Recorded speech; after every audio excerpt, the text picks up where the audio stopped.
straight shot. But the boardwalk, you have to go by the Caribbean beach and then go by all the rest of the shit and get out there to it. So, see, I let our Disney expertise break this down here. That one's right across from Hollywood Studios. Yes. And it's on the same thing as Epcot. So it's right next to two theme parks. Okay, for sure. You've been there. I've been to them. I just wanted you to break it down in detail, for the listeners. That's the one where your favorite club is at. Oh, beautiful. Yeah. Nah, hey, yacht club is nice, man. I mean, all these. I mean, I haven't been to Destino, but I've been to the Floridian and the yacht club. Yeah, they said the Destino because Destino is new, like brand new. Yeah. So they said that Destino is nice. Yeah. Like it's nice. And I'm like, well, good. LeBron will enjoy it. Hey, man, what do you think about the NBA allowing the players to go ahead and put whatever different calls for the back of their jerseys? So, did you read that? It'd be cool. I think it'd be great. It's better than players staying at home for calls. You know what I mean? It's like I talked to Cam about last week on his podcast that did not get recorded because my voice couldn't be heard. So yeah, it's like I told them last week.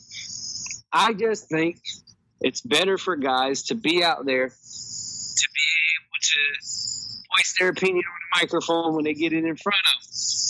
And if they're allowed to put these causes and stuff, whatever they want to, on their backs and on their jerseys, another way that they can go out there and they can support the cause that's going on. And I just think it's a good thing. The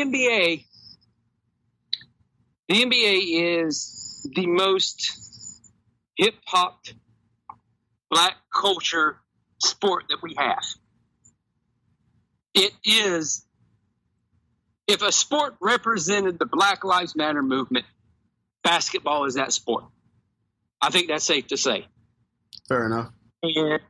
And these guys could go out there and, because you can see their face. It's not like football where you can't see these guys' faces and everything. You have faces of the NBA, and these guys can go out there, show their support for their cause, and get it more out there than if they sat at home and did nothing. It's just this sport. This sport is the one that can really make that change and help make a difference in this movement. And that's what I said last week on the show, Cam and them, but of course, nobody got to hear it. I blame on Cam for not knowing how to work his equipment. You ran some technical difficulties, eh? Yeah, but that's my big man. This represents that movement the best. So let the guys go out there and do it. Let them go out there and put whatever the heck they want to on the back of their shirt, and let them represent. I like I told Kevin before. I said I'm game for either option.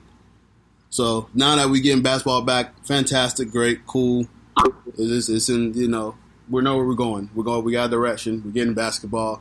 We already doing the testing, so it is what it is. Like I said, do I get both options? Yeah. But, Kevin broke it down from a great perspective, and, yeah, he's totally right. And in the sense to where, if they're trying to make a bigger call for what they want to do, then, by a minute, they have that freedom or option to do so. But now that we're getting basketball back, no complaints on my end. I'm excited. I'm just looking at these things and stuff like that, so it's just... Just think about it. Never is more eyes going to be on basketball than there is right now. Yeah. This is going to be this is when basketball is going to be the most watched thing. Just remember, we were all jonesing for the dance documentary to come out. Now you're going to have live basketball. This is going to be some of the most watched games and events going on, and ratings are going to skyrocket. So everything is going to benefit by what the NBA is going to be doing. Yes, sir. guys need to go out there, represent their causes, do everything in their power, and do it the right way. And now you've got your platform. Mm-hmm. Now the ball is in their court, and they can go at it with what they want to. Zing.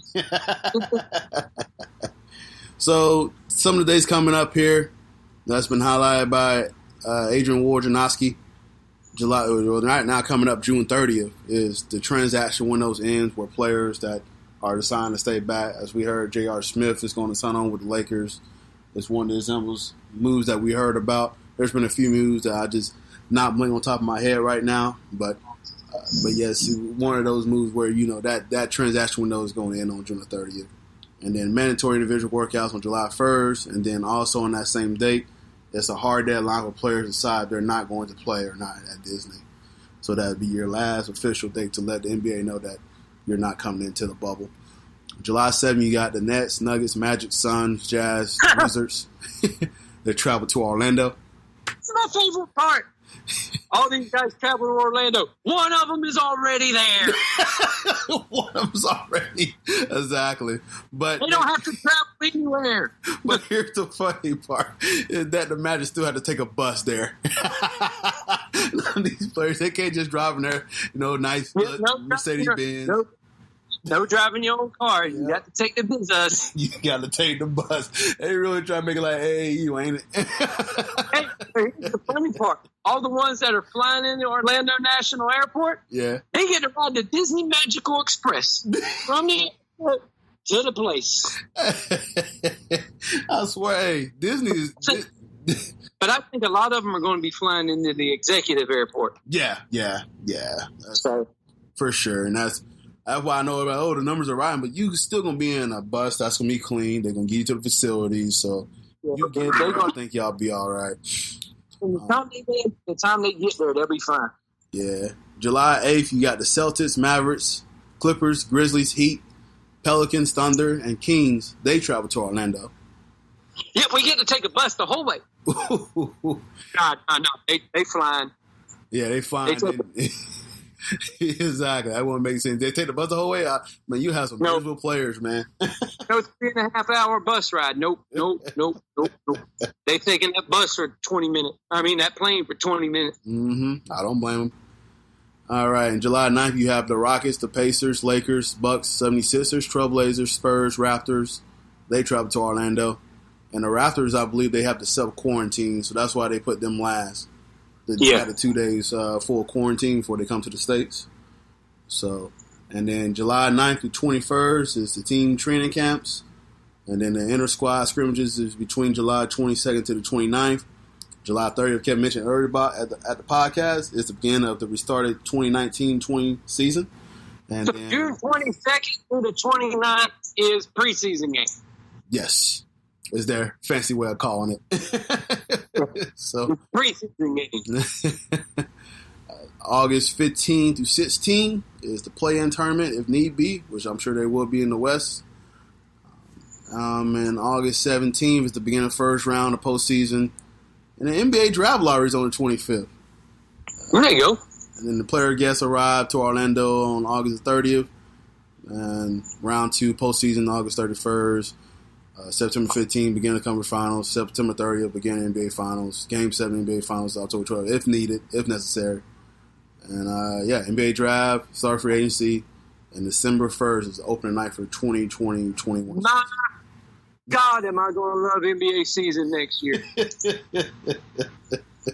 I know, you're going to be excited like, it's around December. but watch what's going to happen. This is going to end up coming, and it's going to create a whole new thing for basketball. I'm going to tell you. Yeah.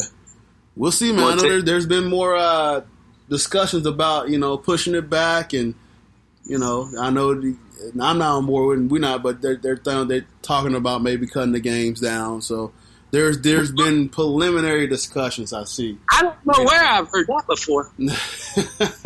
So I know I've been reading a lot of articles on The Athletic mentioning about, the game starting around this time.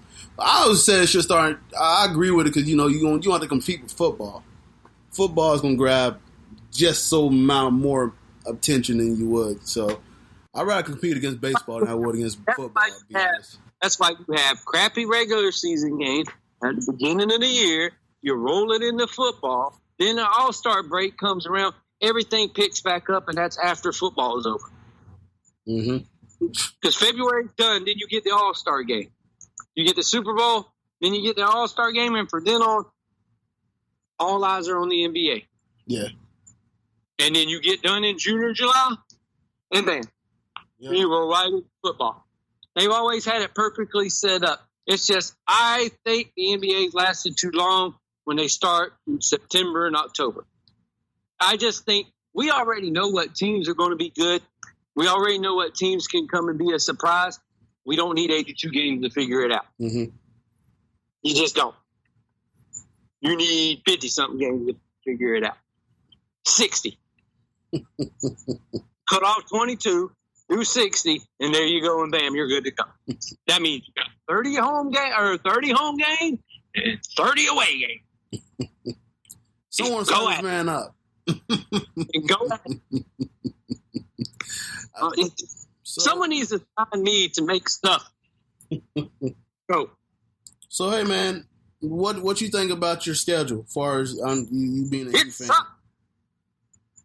It freaking sucks. We went from having the easiest end of the season schedule to get a good seed to now we have the hardest one out of all the teams that are there.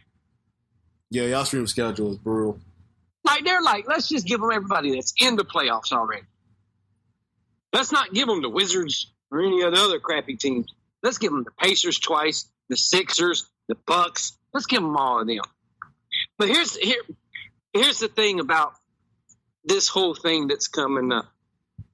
Teams that are built on defense are going to come out and they're going to be okay because that's where they thrive is on the defensive end. The bad part is on the other end of the spectrum, the teams that don't have no set offense and just go and play, they're going to have a huge advantage as well.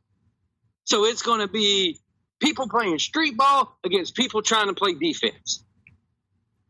And those are two things. Teams that run on these set offenses and everything like that, they're going to have a little trouble coming out of the gate. Teams that are just the Rockets, they're going to be able just to come out and do what they've done the whole regular season and just keep doing it.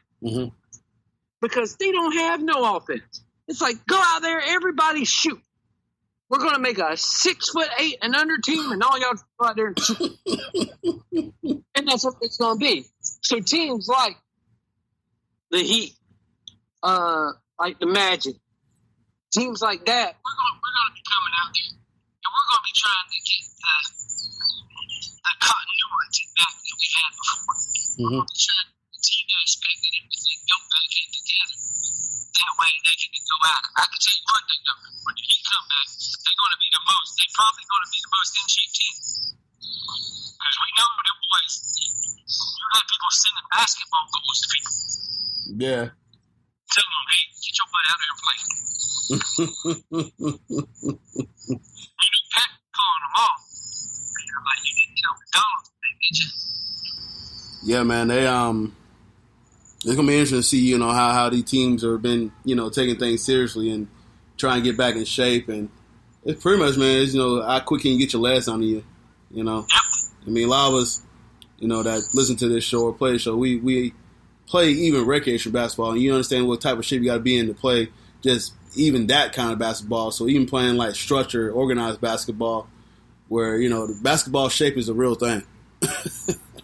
So you can get in much shape all as you want, and I hear certain players on my Magic squad that gain muscle and stuff like that, but all that really is not going to matter if you're not into basketball shape and how quickly you get in basketball shape. It's going to be a gas fest, especially from what I just said about how the plays are going to be. People will be trying in the beginning of it. It's going to be like pickup basketball. Yeah. That's what it's going to be like. It's going to be like pickup basketball. People just trying to get buckets. Right. As a coach, how do you try to manage some of these guys' minutes? Because some of these guys were at least playing 35 minutes a game, and I mean, coming back into it after being 3 months off, and that's what you it's a challenge.